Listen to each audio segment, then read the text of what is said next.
I love my home, but it's not mine anymore. My husband Jack and I built this home when we got married 24 years ago and have remodeled and expanded it as our family and finances grew. Now everything is paid for, and everything in it is the way I like it.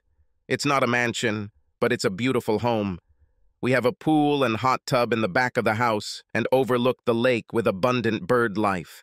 And alligators and snakes. This is the South. Mosquitoes and midges meant we had to close the pool and hot tub. If you live here, you must negotiate with the local wildlife. I have so many memories here. The excitement of being newlyweds, growing up as husband and wife, the birth of our 2 daughters. The memories of them growing up are the hardest things to leave behind. But Jack is divorcing me for a younger woman, so isn't this a classic? I'm guessing he's in the midst of the famous male midlife crisis. I'm 45 and he's 47. We have 2 daughters, Barb, 23, recently married, pregnant, and living here in town, and Jill, 21, who's in high school. Financially, we are making excellent progress. Jack is the CEO of a small but very profitable electronics company. I'm just a high school math teacher, so I don't have Jack's financial resources. I'm taking a lot from Jack because he wants to leave. But he can afford it. He's going to buy out my share of the house.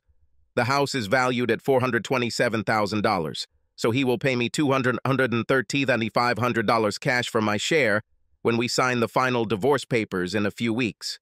I can't afford to buy him out, which I would love to do, but I just can't financially. I really have no choice. He and his new love will live here in my beautiful home. I try to hate her, but I really can't. She's a sweet, bubbly little girl who is just so in love with Jack. Her hormonal development surpasses her intellectual evolution. God bless her. She looks like a puppy who just peed on the floor. You're furious as you wash up the pee, but you just can't be mad at her and her clumsy attempts to be a grown woman. Only 24 years old, a year older than Barb. It won't last long. Now about Jack, I can hate him. Well, it's all ancient history now. This is my last day here with my memories. Jack is at work, so I have the house to myself. Just me and my memories. This afternoon, I will take my last things to my new apartment and leave the house keys on the table. Saturday, a week later. Hello, Mom. Wow, it smells so good.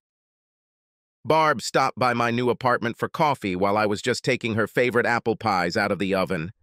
She was the epitome of a happy, excited young mother-to-be. It was good to see.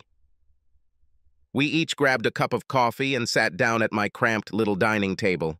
I sighed. I really missed the beautiful view of the lake from the house. I loved drinking coffee while sitting at home and just looking out the window. Barb asked, "Mom, were you at home?" "No," I answered. "Why should I go there? It stinks there. It's horrible." I arched my eyebrows at Barb. "Does it stink? What are you talking about?" "It stinks." "Well, you know, like a stinking, rotten corpse. Dad and his chick are going crazy. They had all sorts of people there cleaning and trying to find what was causing the stink.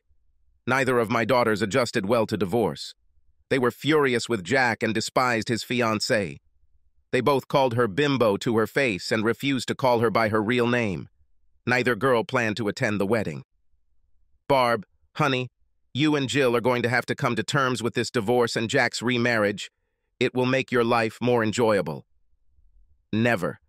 Jill and I are furious with the way Dad treated you. I'm fine. Do not worry about me." I changed the subject. "So they can't find the source of the smell. Is it really that bad?"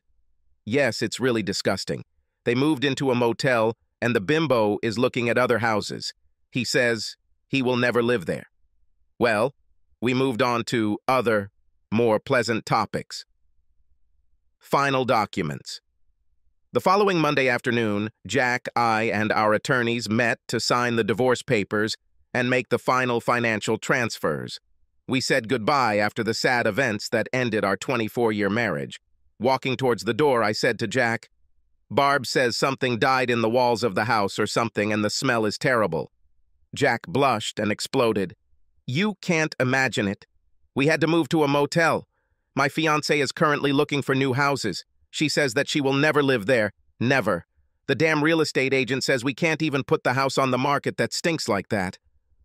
I don't know what to do with this damn thing. Jack, you know I love this house. I just can't afford to buy it back with my salary.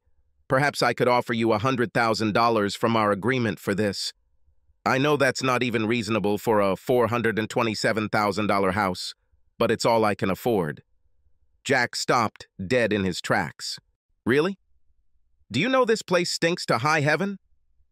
Well, school ends at the end of this week. I have all summer to work on this. There must be some reason, and I have 3 months to find it. It may take a while, but I'll get it right. I paused and said, Jack, it really was a bad idea trying to bring your new love into our home. She will never be happy there and will end up hating it. Buy your bride her own house. I think you're right. Agreed. I'll sell you the house back for $100,000. I have to somehow get this noose off my neck. I turned to my lawyer and asked, Can you handle this for us? Certainly. I will have all the documents ready for signing on Wednesday afternoon. 1 week later, I returned to my house, which I now own. All windows are open. I have all the fans I could borrow to bring fresh air into the house. I washed it, treated it with Cloroxide and Lysol, and the stink disappeared. Barb came to another of our increasingly familiar and delightful mother-daughter morning chats. Hello, Mom. What have you done? It smells great here. Just a lot of disinfection and deodorant. We grabbed some coffee and got comfortable looking out over our beautiful lake. We silently watched the ancient, natural drama of a magnificent Louisiana heron stalking the shallows. They are cunning and deadly hunters who should not be underestimated, especially if you are a fish. The heron quickly froze, grabbed the unsuspecting fish, and then, shaking its head several times, swallowed its desperately squirming prize. You can always look at this, Barb exclaimed with a smile. Well, what was causing this terrible smell? She asked, changing the topic of conversation. I'm not sure. All curtains and carpets had to be removed, but now it seems everything else is finally in order. Barb was watching me, but I turned away so as not to make eye contact. Mom, is there something you're not telling me? I looked back at Barb, grinning. Yes, I have. On my last day here, I bought 25 pounds of fresh shrimp with heads on at the seafood market. Drapery rods are hollow with screw ends. I drilled a few small holes in the top of each rod, stuffed the rods with shrimp, and then taped the ends back together with waterproof tape so nothing could leak. Oh my God, nothing stinks like rotting shrimp. Barb stared at me with wide eyes and was speechless. With these 12-foot ceilings, it never occurred to anyone to look at the rods as a source of odor. I was just angry, petty, and probably even a little mean. I never expected such a delightful outcome. Barb covered her mouth with her hand, laughing. Oh, Mom, it was so wrong but brilliant. Subscribe to our channel so that your second shaft doesn't cheat on you, and go ahead and listen to the next story, because this story is nothing compared to the next one. If you're under 18, don't even think about listening to the next one.